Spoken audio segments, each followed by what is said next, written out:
Hola, soy Braulio Castillo de Braulio Castillo Abogados y en esta ocasión os voy a hablar de una cosa que en penal se llama error de prohibición. ¿Esto qué significa? Todos sabemos que el desconocimiento de la ley no impide su cumplimiento. Esto es algo que sabemos todos desde pequeños porque nos lo dicen y porque creemos que sí, que es como algo, un rum rum. Y todo el mundo dice, no, pero que no te exime de cumplir la ley el desconocerla. Pues esto no es tan así. Existe una cosa dentro del derecho penal que te puede eximir de que se te condene a un delito. ¿Cuál es el error de prohibición? Porque además parece lógico.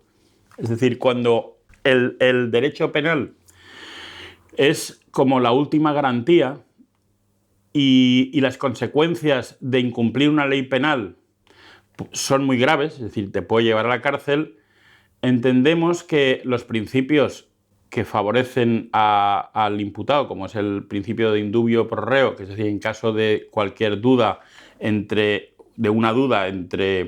interpretación de unos hechos, siempre se debe interpretar ese hecho con la posibilidad más favorable al reo. Eso es el principio de indubio pro reo. Y también la presunción de inocencia, que quiere decir, y es diferente a este principio, aunque se parecen, que quiere decir que no puedes tratar al imputado hasta que no se demuestre lo contrario, es decir, hasta que no hay una sentencia, no se le puede tratar como que es culpable o que era conocedor de esos hechos que se le están imputando y que además que lo hizo con propia voluntad. Entonces, en cuanto al error de prohibición, que es lo que queríamos tratar aquí, os voy a explicar lo siguiente. Por ejemplo, un quebrantamiento de condena. Esto es en general, por ejemplo, o ya concretamente, y donde se producen muchos como medidas cautelares, suele ser en asuntos de violencia doméstica, violencia de género. Cuando se nos dicta la orden de alejamiento y protección a la víctima, esa orden o ese auto en el que figuran las condiciones o los elementos que debe cumplir el imputado, figura expresamente la distancia a la que no se puede acercar. Suelen ser 200, 300 metros, o no puede entrar en un pueblo, más la prohibición de comunicarse con la víctima por cualquier medio posible, que es llamadas telefónicas, y aquí viene una de estas cosas, pero incluso mandar emoticonos por WhatsApp. Pero claro, eso no está recogido en el auto que te notifican. Simplemente dice se le prohíbe comunicarse por cualquier medio. Claro, ¿por cualquier medio qué es? Por cualquier medio. Pues hay gente que, por ejemplo, entiende que un emoticono enviado por WhatsApp, pues eso no es comunicarse. Pues sí, eso también es comunicarse. Y el WhatsApp es ese cualquier medio. Entonces, por un lado, hay que leer muy bien el auto donde se establecen las prohibiciones. Y en segundo lugar, y que eso nos puede beneficiar en alguna ocasión, lo que no está prohibido en ese auto no está prohibido. Es decir, si en el auto no pone o pone exclusivamente se prohíbe acercarse al domicilio de la víctima, lo normal es que ponga se prohíbe acercarse al domicilio de la víctima o a su lugar de trabajo en 300 metros, ¿vale? Ahí no está diciendo que se prohíbe acercarse a la víctima a 300 metros cuando se encuentre en la calle, por ejemplo. Entonces vamos a ver qué es lo que se ha puesto en el auto. Pero en la calle se entiende también que debe estar prohibido. Lo normal es que lo prohíban. Pero, por ejemplo, en cuanto a comunicación, si no establece concretamente qué tipo de comunicación no se puede establecer, pues también tenemos defensa por ahí. Porque debe estar en el auto. Es decir, si no está en ese auto el tipo de prohibición que nos exige la juez, siempre podemos decir que el reo lo desconocía. El caso más reciente y escandaloso que nos ocurrió fue el siguiente. Y esto lo voy a contar porque hace muy poco que tenemos la sentencia y absolvieron.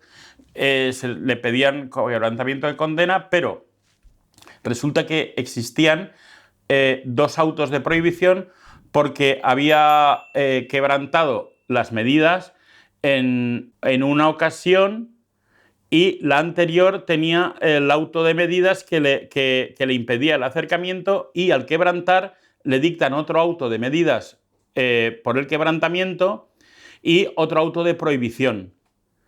En ese segundo auto de prohibición le imponen una pulsera de acercamiento, que esa pulsera le instalan para que no pueda acercarse a menos de 500 metros.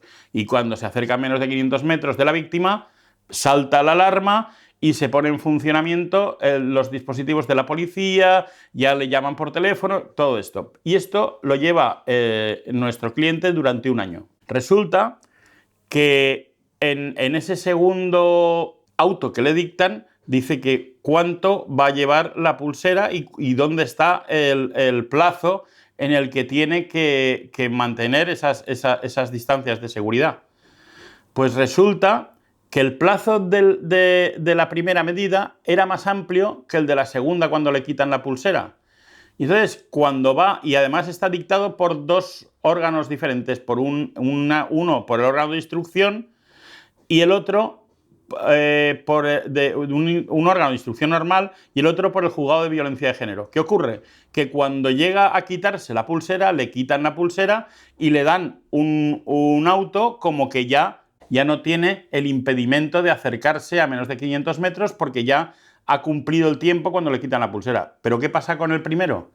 El primero seguía vigente y no tenía pulsera, pero tenía una prohibición de acercamiento a 300 metros de la víctima, de su lugar de trabajo o de su domicilio. Se acerca, la víctima denuncia y claro, cuando viene el cliente al despacho le dice, pero si me han quitado la pulsera, yo ya estoy bien, estoy libre. No, es que tú no has visto que tenías un primer auto. No, porque eso no me lo ha notificado nadie cuando me quitaron la pulsera. Claro, ahí está el error de prohibición. Es decir, él no tiene la obligación, porque es una persona normal, de comprender el sistema jurídico. Puede decir, sí, pero tu abogado sí, pero a quien le condenan es a él, no al abogado. Entonces, el error de prohibición al que nos cogimos en esa ocasión es a que incluso en el segundo pleito, donde se estaba juzgando el quebrantamiento de condena, no figuraba la orden del primero. Es decir, y lo que no está en los autos no está en el mundo. Como además la orden de prohibición del primero no estaba en el enjuiciamiento, porque se estaba enjuiciando por el que se le quitó la pulsera. Y entonces, con el auto en la mano que se le había quitado la pulsera, ese hombre ya no tenía el impedimento de acercamiento. Entonces la juez no tuvo más remedio que absolverle, porque estaba claro que podía desconocer que existía el otro auto que sí que le obligaba.